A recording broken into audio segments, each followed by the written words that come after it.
가정의 달 5월에 저희가 가정에 대한 설교를 한 번도 못했습니다. 전도회 때문에. 그래서 오늘 제가 가정에 대한 설교를 좀 준비하면서 우선 오늘은 시작하면서 함께 노래를 좀 하나 하겠습니다. 이 집은 어느 집인지 아세요? 예, 나중에 제가 살 수 있도록 우리 정재현 장로님이 지어주실 집입니다. 예, 정재현 장로님이 이렇게 멋있는 집 하나만 좀 지어주시면 얼마나 좋을까 싶습니다.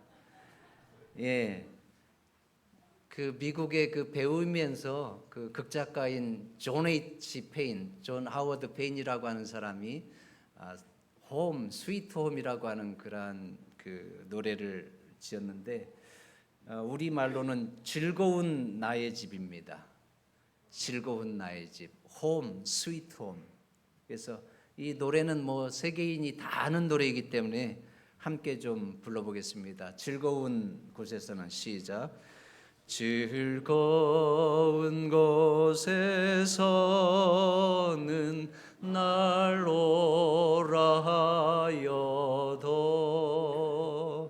내 쉴 곳은 작은 집 내 집뿐이리 내 나라 내 기쁨 길이 싫고도 꽃 피고 새우는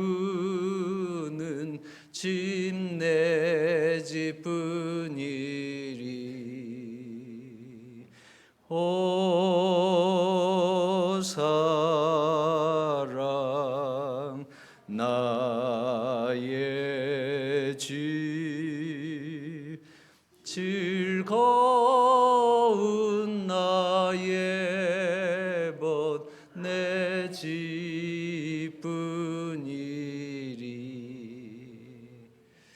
저는 이 노래를 보면 참 우리의 희망이 담겨 있습니다. 우리의 소망이 담겨 있습니다.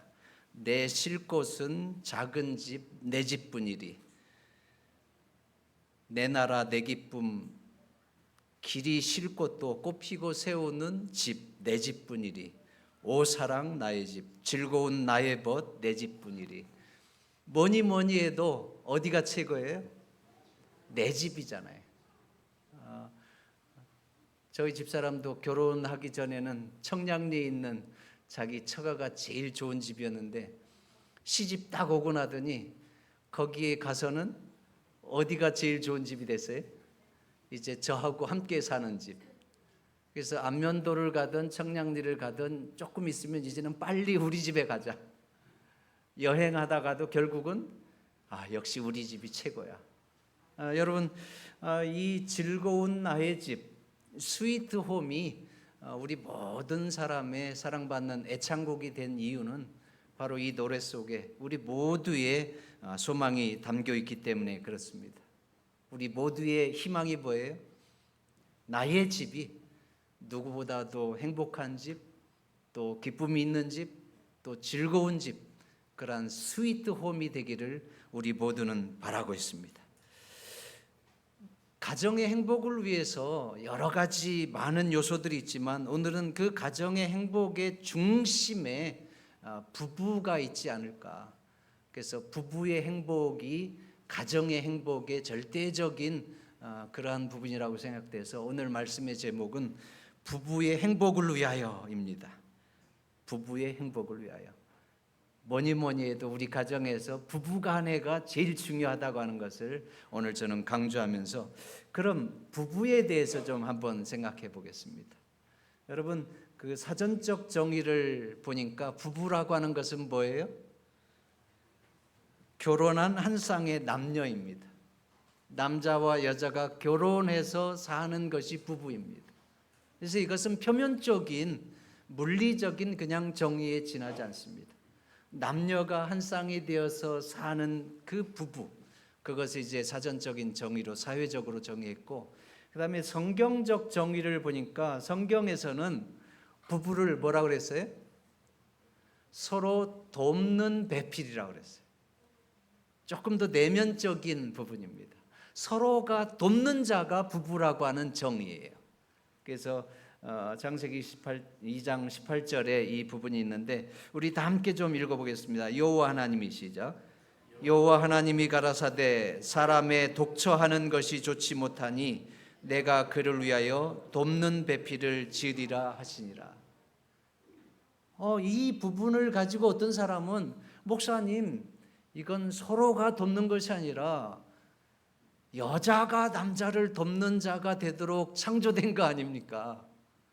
이 본문을 보면 그렇게 오해할 수도 있습니다. 하나님께서 누구를 위해서 하와를 만들었어요? 아담을 위해서 만들었는데 그 아담을 향해서 돕는 배필이라고 하지 않고 하와에게 아담을 위한 돕는 배필이라 이렇게 표현하고 있습니다. 그래서 이 문장을 보면 그러한 오해를 할 수도 있습니다. 그러나 우리가 언어적으로 좀 살펴보면 여기서 돕는 배필이라고 하는 말이 히브리어로는 에제르라고 하는 말인데 에제르라고 하는 말이 참 재밌는 것은 남성 명사입니다. 남성 명사. 근데 하와를 향해서 얘기하는데 지금 남성 명사를 썼어요. 이 얘기를 성경 해석학자들은 바로 아담을 위해서 하와를 돕는 자로 만들었지만 엄밀한 의미에서 하나님께서 부부를 계획할 때에 아담은 하와를 위해서 돕는 자이고 또 하와는 아담을 위해서 돕는 자로 만든 것이 이 에제르라고 하는 그 상호 보완적인 단어다 이렇게 표현하고 있습니다. 그러니까 하나님께서 남자와 여자가 부부가 되게 살게 하면서 하나님이 계획하신 가장 본질적으로 아름다운 부부의 상은 어떠한 상이에요? 아내는 남편을 돕는 자고 남편은 아내를 돕는 자로서 존재할 때에 하나님이 원하시는 온전한 부부의 상으로 살게 되어 있습니다. 그러면 서로 무엇을 도와야 될까요? 서로 무엇을 돕는 것이 돕는 자입니까? 여기 보면 a helper suitable for him이라고 그랬는데 그를 위해서 적절하도록 적합하게 되도록 돕는 것이라고 그랬는데 이 얘기는 아담은 하와에 필요한 것들을 적절하게 도와서 온전하게 되는 것이 아담의 남편의 존재의 목초이고 또 하와는 남편이 부족한 부분이 있으면 또 필요한 부분이 있으면 그것을 적절하게 도와주는 것, 적합하게 도와주는 것, 이것이 바로 헬퍼라고 하는 서로 돕는 의미입니다. 그래서 부부간은 서로가 상대방을 위해서 존재할 때에 하나님께서 기대하시는 부부의 자리에 서게 되는 것입니다. 이게 제일 중요하다고 생각해요.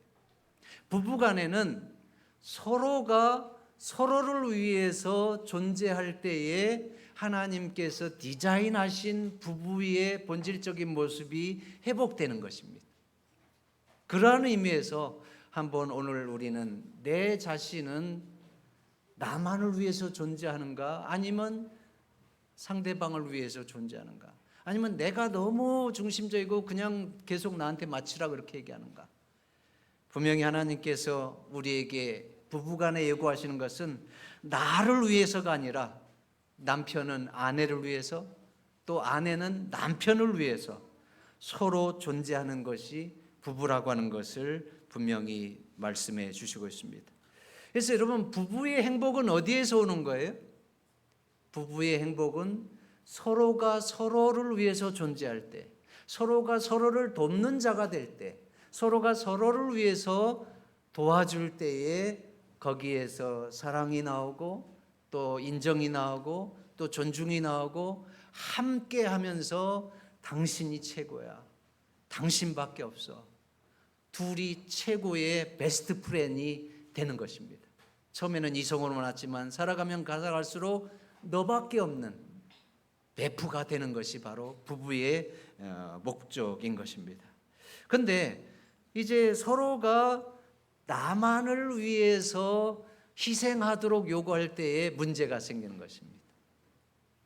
나만을 위해서 주장하고 또 나만을 위해서 고집 부릴 때에 그래서 우리가 상대방의 어떤 단점을 가지고 서로 무시하고 또 서로 그것을 가지고 계속 지적하고 문제 삼고 그렇게 하면 이제 부부 관계가 문제가 되는 것입니다.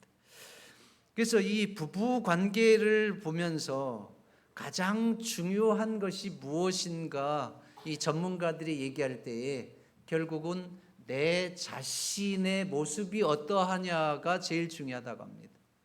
자, 그래서 여러분 이 부부 관계에서 제일 중요한 것은 상대방보다 내가 더 중요하다고 합니다. 건강한 자, 내가 건강한 사람인가? 내가 건강한 사람인가? 그것이 제일 중요하다고 합니다. 내가 건강하지 못하면 문제가 생기는 거예요. 그래서 이 부분을 우선 성경 말씀 하나 읽어보겠습니다. 잠언 23장 7절 상단 부분 대저 다 함께 읽어보겠습니다. 시작. 대저 그 마음의 생각이 어떠하면 그 우인도 그러한즉.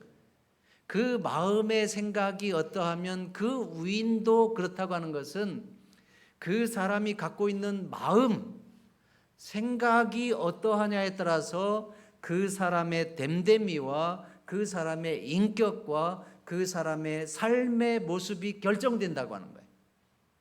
그러니까 내가 어떠한 생각을 갖고 있느냐, 또 내가 어떠한 의식 구조를 갖고 있느냐, 그것이 우리의 말과 행동과 삶을 통해서 드러나잖아요. 그것이 보이지 않는 내 속사람의 자아입니다.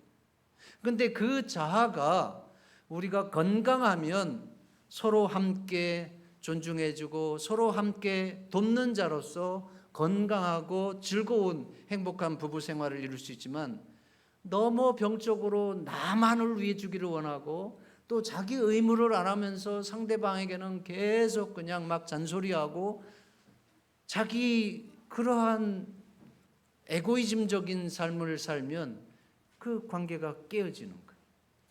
그래서 여러분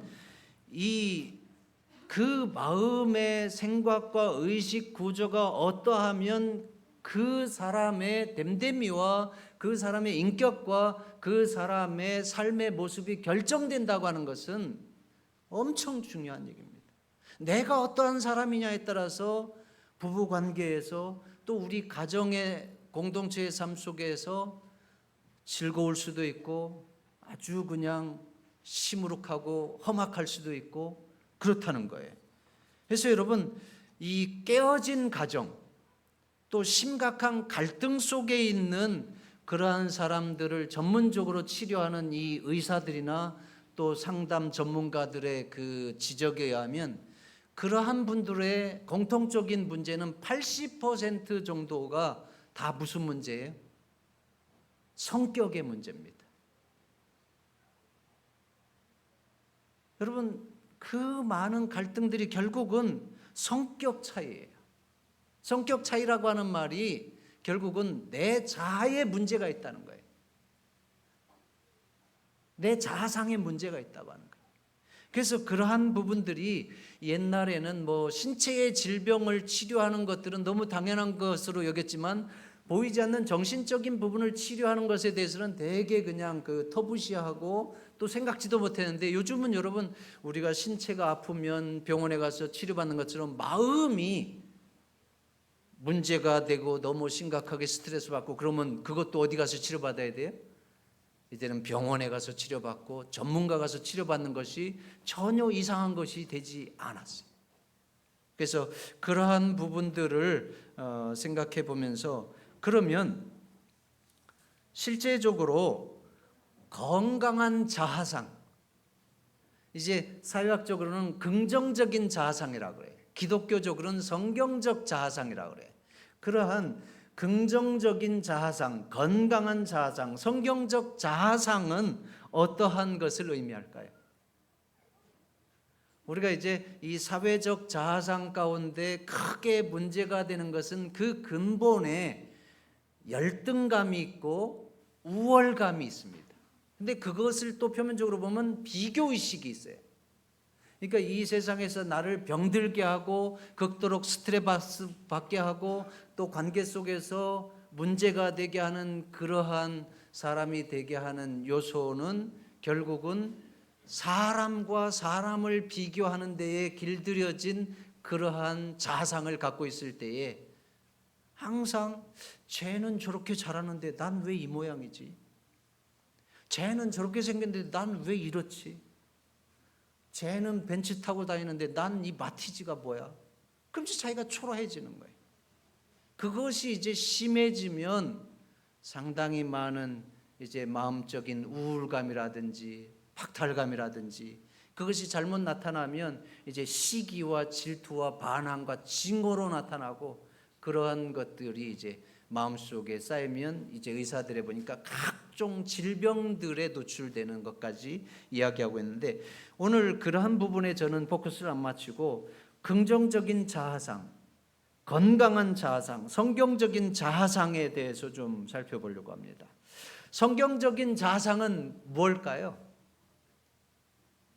건강한 자아상을 갖기 위해서 중요한 것은 뭘까요? 성경적인 자아상은 여러분 내 자신을 어느 관점에서 돌아보는 거예요? 하나님의 관점에서 돌아보는 거예요. 내 자신이 하나님께서 어떠한 존재로 바라보시는지를 바라보는 거예요. 하나님의 관점으로 내 자신을 바라보면 나는 아무것도 아닌 존재입니까? 아니면 대단한 존재입니까? 나는 대단한 존재예요. 여기 있는 여러분 개인이 가정에 들어가서 아버지 어머니에게 대단한 존재인 것처럼 여러분 여기 어른들 할아버지 된 분들도 그 아버지 어머니에게 대단한 존재였잖아요. 우리 모두는 하나님의 형상과 모양을 담은 대단한 존재입니다.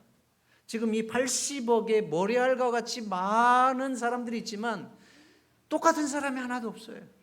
다 특별하게 그 많은 하나하나를 하나님께서는 어떻게 여기셔요? 마치 우주 만물 가운데 나 하나밖에 없는 것처럼 사랑하시고 아끼고 그러한 나 하나일지라도 구원하기 위해서 독생자 예수 그리스도를 이 땅에 보내주신 분이 하나님이시에요. 그런 하나님의 관점으로 나를 본다고 하면 내가 얼마나 가치 있는 존재이고 또 하나님 앞에서 그런 하나님의 사랑을 받는 자로서 하나님의 자녀로서 건강한 자아상, 긍정적인 자아상을 갖고 살아가게 하는 힘이 되는지 알 수가 없습니다. 우리는 그렇게 엄청난 하나님의 인정과 사랑을 받고 있는 대단한 존재예요. 그냥 아무런 존재가 아니에요. 우린 대단한 존재예요. 한 분 한 분이 다 정말 귀한 존재들입니다. 그것이 이제 성경적 자아상의 기본 하나님의 관점에서 보는 출발인데요. 그러면 우리가 죄로 인해서 망가진 자아들을 갖고 있습니다. 우리 모두에게는 사실 부족함 투성입니다. 저를 비롯해서 뭐 시기심이 없는 사람이 없고 질투심이 없는 사람이 있고 또 비교 안 하려고 해도 비교 안 하는 사람이 어디 있습니까? 그러나 그것이 도를 지나쳐서 병적인 문제가 될 때 또 관계의 문제가 되고 또 내 삶을 파괴하는 그러한 문제가 될 때를 지금 얘기하는 거예요. 그렇게 해서 이제 그 건강하지 못한 자아상을 갖고 있는 그런 부분들인데 이 심리학에서 보니까 우리 보이지 않는 자아는 4가지로 분류가 된다고 그래요. 그래서 한번 보면 하나님의 관점에서 볼 때에 자기 자신을 존중하고 귀하게 여기는 셀프 이스팀이 됩니다. 이게 자존감이라고 하는 거예요. 그래서 이 자녀의 자존감을 살려주기 위해서 그냥 혼내될 것도 안 혼내고 무조건 오냐 하고 그런 게 자존감이 아니고 하나님 안에서 내가 어떠한 존재인지 또 부모님께 내가 어떠한 존재인지를 깨닫게 하는 것이 자존감이에요. 그래서 저도 사실 중학교 때부터 이 서울에 올라와서 이렇게 공부하면서 얼마든지 나쁜 친구들과 어울리면서 밖으로 이렇게 나쁜 짓 하고 또 그냥 막 술 먹고 담배 피우고 그러면서 문제아가 될 수 있었습니다. 충분히. 그러나 그러한 친구들과 어울리면서도 또 그럴 때마다 내 자신을 지킬 수 있었던 것은 아버지 어머니가 저를 붙들어 주셨어요. 왜냐하면 아버지 어머니가 6남매인데도 저에게 대한 기대와 사랑이 얼마나 컸었는지 나쁜 짓 하려고 하면 엄마 아버지에 대한 사랑 때문에 나쁜 짓 못하겠더라고요. 그러니까 여러분, 우리가 자녀에게 사랑을 주는 것이 건강하게 키우는 그러한 가치의 첫 번째잖아요. 부모님의 사랑을 받을수록, 인정을 받을수록 자녀들이 건강하게 자라면서 자기를 존중하고 귀하게 크는 것이거든요. 그러한 의미에서 이 자존감을 좀 얘기했고요. 우선 심리학적으로 우리 그 내면의 그 자아를 분류한 것들을 보니까 네 가지로 이렇게 분류하는데, 첫 번째는 표면적인 자아, 그 다음에 숨겨진 자아, 맹목적 자아, 무의식적 자아. 이것은 여러분 우리 모두에게 있는 우리 내면의 자아의 모습들입니다. 그러면 이 표면적인 자아는 뭘까요? 내 자신의 모습이 밖으로 드러난 모습입니다. 그래서 최은하 집사님도 나를 알고 나도 나를 아는 그러한 모습의 나예요. 그래서 밖으로 드러나서 신 목사님 그런 분이지, 신 목사님 참 멋있는 분이지, 그러한 부분이에요. 그 다음에 숨겨진 자아는 뭘까요? 숨겨진 자아는 내가 의도적으로 숨기고 있는 내 자신의 모습입니다. 여러분, 내 자신의 모습 가운데서 다른 사람들 앞에서 숨기고 싶은 모습들이 있어요, 없어요? 저는 그 친구 가운데 한 친구가 대학교 다닐 때 되게 활발하고 말도 많고, 나는 그렇게 말이 많지 않아서 그 친구가 부러웠어요. 근데 그 친구가 하루는 저녁에 저한테 선철아 사실은 나 너무 외로워. 아버지도 없고 엄마도 없어. 깜짝 놀랐어요.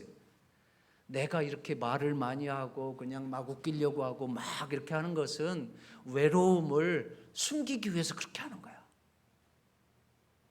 그 말을 듣는데 정말 마음이 짠하더라고요.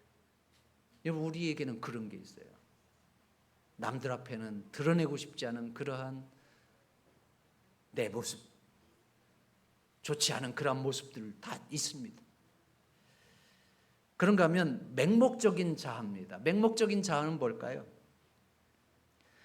다른 사람에게는 보이는데 나에게는 보이지 않는 모습이라고 그랬어요. 주로 단점이라고 그랬어요. 그래서 이 부분은 다른 사람이 야, 너 은근히 되게 잘난 척한다. 너 그거 고치지 않으면 너 회사 생활 어려워. 근데 내가 언제 잘난 척해? 자기는 모르는 거예요. 어떤 사람은 꼭 자기 뜻대로만 해야 되는 사람이 있어요. 되게 독단적입니다. 그런데 얘기해 보면 나같이 민주적인 사람이 어디 있어? 여러분, 그래서 이 자기 맹목적인 자아는 어떻게 보면 정신과적인 치료를 받아야 됩니다. 이것이 이제 다른 사람들에게 문제가 안 될 정도면 괜찮은데, 그 자기 너무 독단적이고 또 자기 어떤 욕구가 해결 안 될 때 그냥 막 욕을 해대고 화를 내고, 그러면 이제 욕하고 화내면 그것이 그냥 그래 양보해서 해결이 되는데, 여러분 그게 끝까지 그렇게 가지를 않아요. 앞으로 서로 동등된 관계에서 회사 생활하고 사회 생활할 때에는 당연히 서로 동등하게 이렇게 되지, 늘 아버지 어머니가 그래 이렇게 한 것처럼 할 수가 없잖아요. 그 다음에 무의식적인 자아는 나도 보지 못하고 다른 사람도 보지 못한, 어떻게 보면 이제 그 잠재적인 포텐셜 자아라고 그러는데, 여러분 이러한 부분들은 좋은 환경에서 자란 사람들, 또 건강하게 인정을 받고 지지를 받으면서 자란 사람들이 좋은 그러한 잠재적 자아를 갖고 있습니다. 이것은 어떤 위기 상황, 어떤 특별한 상황에 처해 보면 그것이 드러납니다. 저의 자랑은 아닌데 제가 그러한 경험을 한번 했어요. 제가 외국에 있을 때 한 선배님이 이제 그 현지 필리핀어하고 싸울 수밖에 없는 그러한 상황이 됐어요. 필리핀어가 얼마나 무례하게 구는지 그냥. 근데 제 옆에 있을 때 그 두 사람이 그냥 확 싸우려고 하는데, 그 당시 제가 그러한 말을 몰랐는데 그러한 말이 저절로 나왔어요. Hey, calm down, calm down. 저는 제가 그렇게 그 위기 상황에서 딱 그냥 카리스마 있게 들어가고 컴다운 헤이 그러면서 그 상황을 정리했는데 이거는 제가 평소에 있는 모습이 아니에요. 그래서 야, 나에게 이런 모습이 있었구나. 그래서 이러한 무의식적인 자아. 그래서 우리가 이러한 네 가지 자아의 모습 속에서 서로 간에 봐줄 수 없을 정도의 갈등을 유발하고 문제 유발하는 그러한 내 자아가 있다고 하면 그것은 병적인 자아이고 건강하지 못한 자아이고 잘못된 자아이기 때문에 그것은 뭐가 필요한 거예요? 치료가 필요한 거예요. 그래서 그것이 부끄러운 게 아니에요. 우리가 육신의 질병이 생기면 치료하는 것처럼 정신의 문제가 생길 때 치료하는 것이 여러분 문제가 아닌 거예요. 내 건강이 중요한 거예요. 그래서 그러한 부분을 생각하면서 그러면 우리가 성경적인 자아상, 긍정적인 자아상, 건강한 자아상을 갖기 위해서 하나님께서 제일 중요하게 여기는 부분들이 있더라고요. 그 부분들 세 가지를 잠깐 좀 말씀드리겠습니다. 오늘 시간이 우선 여러분 성경적인 자아상을 회복하기 위해서 필요한 것 첫 번째는 요겁니다. 자, 첫 번째는 다 함께 시작. 하나님의 관점에서 자신의 가치를 발견할 수 있어야 된다. 예. 첫 번째는 내 자신이 어떠한 존재인지 하나님의 관점에서 내 자신의 가치를 발견하는 것이 건강한 자아상을 갖는 데 매우 필요합니다. 우리 모든 사람은 인정을 받고 지지를 받고 사랑을 받을 때에 살만 나고 행복하고 기뻐요. 내 자아가 건강해집니다. 그래서 부부간에도 그래서 서로가 헬퍼로서 돕는 것인데 정신적으로 돕고 육체적으로 돕고 또 영적으로 돕고 물질적으로 돕고 그렇게 서로 지지하고 서로 도와주는 관계인데 하나님께서 나를 그렇게 귀한 존재로 우주 가운데서 나밖에 없는 존재로 사랑하시고 그래서 예수님의 십자가를 주셨고 그러한 엄청난 사랑을 받고 있는 나라가는 것을 깨달으면 여러분 얼마나 내 자아가 행복하고 좋은지 알 수가 없어요. 그래서 그 부분이 첫 번째고 두 번째는 하나님께서 나를 구원하셨다고 하는 확신을 가질 때 우리가 교회 다니는 이유는 결국은 이겁니다. 우리가 죽을 수밖에 없는 이 죄악의 세상에서 무한한 경쟁과 스트레스와 서로 죽이는 그러한 죽어가는 삶 속에서 우리에게 오직 한 가지 희망은 하나님의 사랑을 깨닫고 하나님께서 나를 구속하셨다고 하는 그 십자가의 구원을 깨달으면 그 자아는 건강해져. 그 자아는 하나님 앞에서 멋진 미래의 비전을 갖고 은혜 가운데 살게 됩니다. 그래서 여러분 이 고린도 후서 5장 17절에 사도 바울이 그런즉 누구든지 그리스도 안에 있으면 새로운 피조물이라 이전 것은 지나갔으니 보라 새 것이 되었도다. 하나님 안에서 구원의 확신을 가지면 새로운 존재가 됩니다. 이럴 때에 내 자아가 바뀝니다. 그 다음에 마지막 재림을 전제로 한 자아 실현의 희망을 가져야 된다. 재림이라고 하는 것은 하나님께서 이 땅에 오셔서 하나님의 나라를 회복하시는 그 영광스러운 날인데 이것은 인류의 소망이고 우리의 소망이고 나의 소망입니다. 우리가 이 땅에서 살 수 있는 미래의 희망이 우리를 건강하게 하고 행복하게 하는데 영광스러운 예수님의 재림처럼 우리에게 행복한 미래의 희망과 기다림이 어디 있습니까? 이건 자아가 실현되는 그 축복의 날이에요. 영광의 날. 천천만만의 천사와 함께 그분이 이 땅에 오시는 그 영광의 날은 내 자아가 실현되는 엄청난 미래를 바라보면서 은혜 가운데 사는 내 자아를 건강하게 회복하는 중요한 요소입니다. 이러한 부분 속에서 여러분 그리스도 예수 안에서 날마다 말씀으로 또 기도로 나아가면서 하나님의 사랑과 은혜를 끊임없이 여러분 그 가스주유를 리필하는 것처럼 날마다 그리스도 안에서 그러한 은혜의 경험들을 통해서 하나님의 사랑과 은혜가 여러분의 삶에 무한한 축복이 되어서 건강한 자아상을 이루면서 사는 데에 큰 힘이 되었으면 좋겠습니다. 네. 그다음에 이제 행복한 부부 사이를 위해서 좀 더 실제적인 부분들 좀 나누면 생각보다 시간이 많이 없는데요. 부부 관계가 깨지기 쉬운 5가지 이유들에 대해서 좀 우리가 살펴볼 필요가 있겠다. 여기 보면 결혼에 대한 목적을 잃어버릴 때, 부부 관계가 깨어지는 가장 중요한 첫 번째 이유는 결혼의 목적을 잃어버렸을 때라고 그래요. 결혼의 목적은 그럼 뭡니까? 결혼의 목적. 왜 결혼하는 거예요? 너무 사랑하니까. 계속 더 사랑하고 싶어서. 더 많이 사랑하기 위해서. 또 계속해서 서로가 필요한 존재로 서로를 도우면서 살기 위해서. 헬프메이트로 살기 위해서. 근데 여러분, 이러한 관점에서 지금 과연 나는 내 아내를 위해서 또 내 남편을 위해서 더 많이 결혼하기 전보다 사랑하고자 노력하는가? 또 그렇게 사랑하고 있는가? 또 서로를 그렇게 지지해주고 또 필요한 것을 도우면서 서로가 당신밖에 없어, 이러한 관계가 되도록 하고 있는가? 한번 여러분 점검해 볼 필요가 있습니다. 결국 부부간의 관계는 부부간의 관계입니다. 다른 사람이 해줄 수 있는 게 아니에요. 건강한 내 자아가 먼저 필요하고 또 그러한 가운데서 정말 이 결혼의 목적이 깨졌다고 하면 우리는 다시 한번 진정한 마음으로 서로 간에 이러한 부분을 회복할 수 있도록, 그래서 부부간의 행복이 다시 회복될 수 있으면 얼마나 좋을까 생각이 됩니다. 자, 그 다음에 두 번째는 보니까 책임감을 잃어버렸을 때,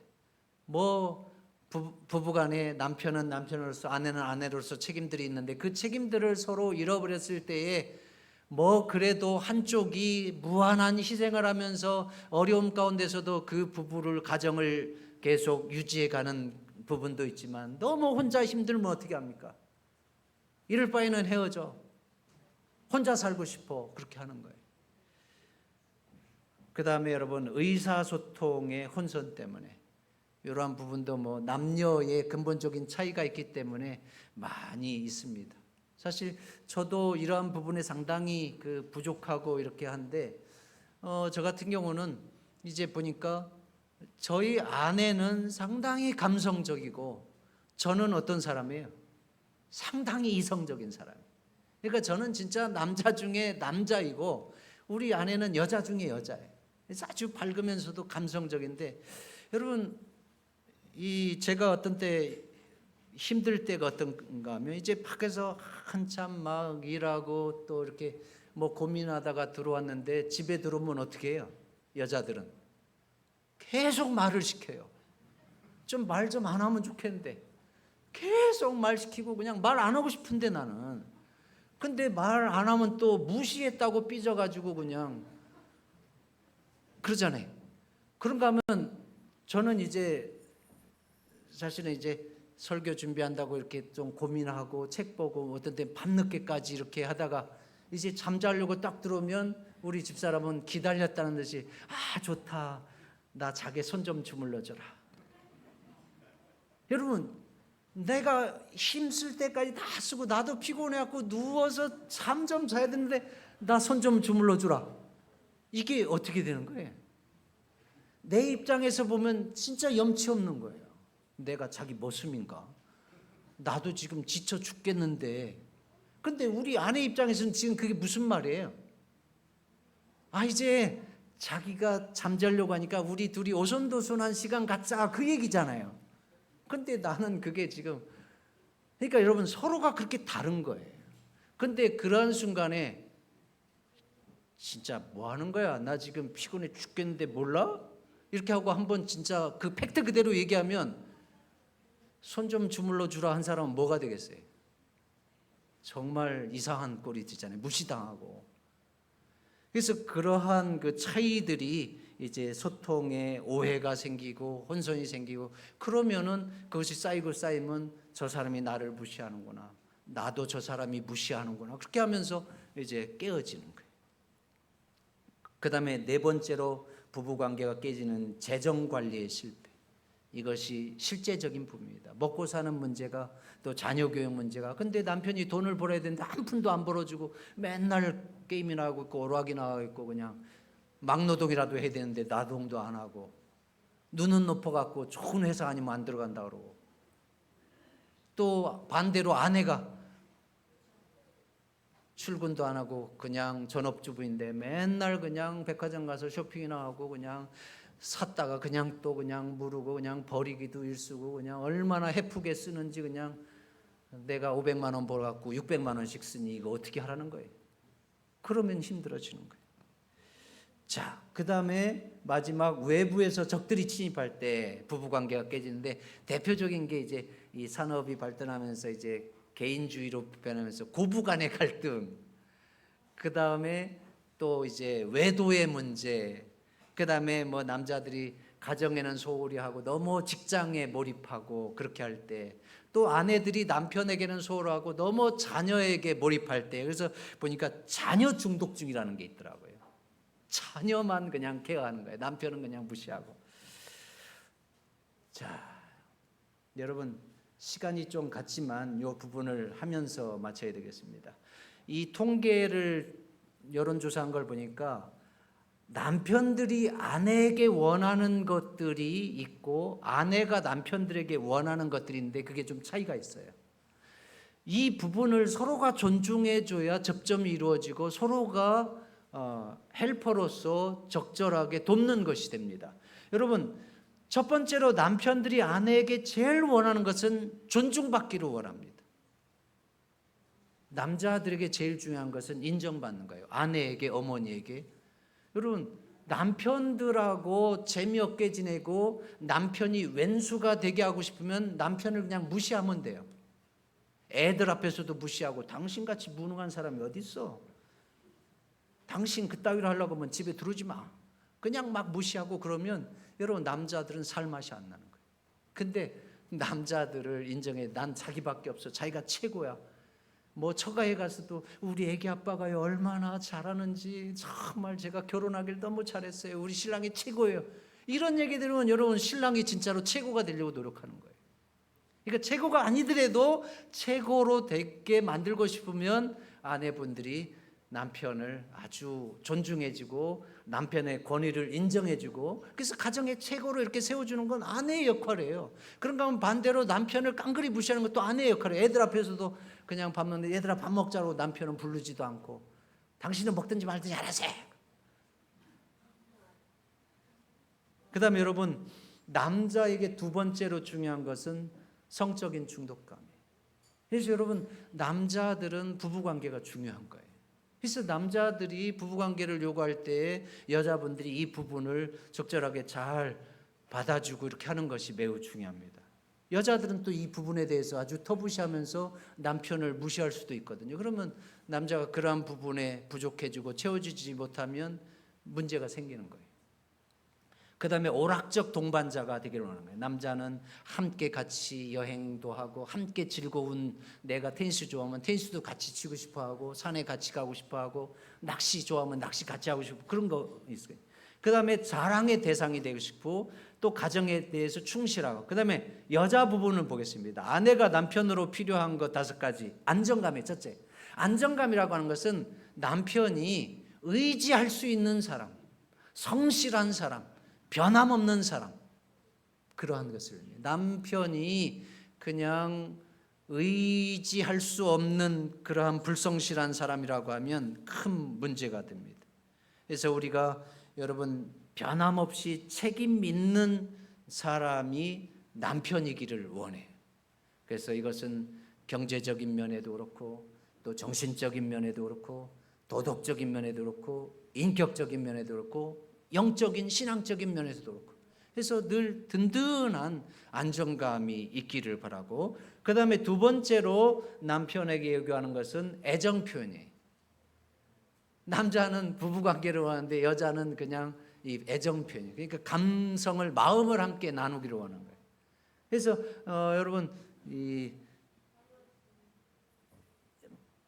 이러한 말이 있더라고요. Love has a short memory.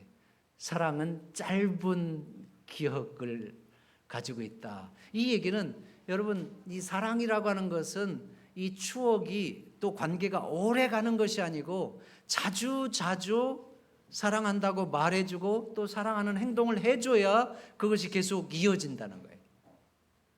우리가 가스가 차가 좋긴 하지만 자주 충전해줘야 되잖아요. 사랑이라고 하는 게 그런 특성이 있어요. 그러니까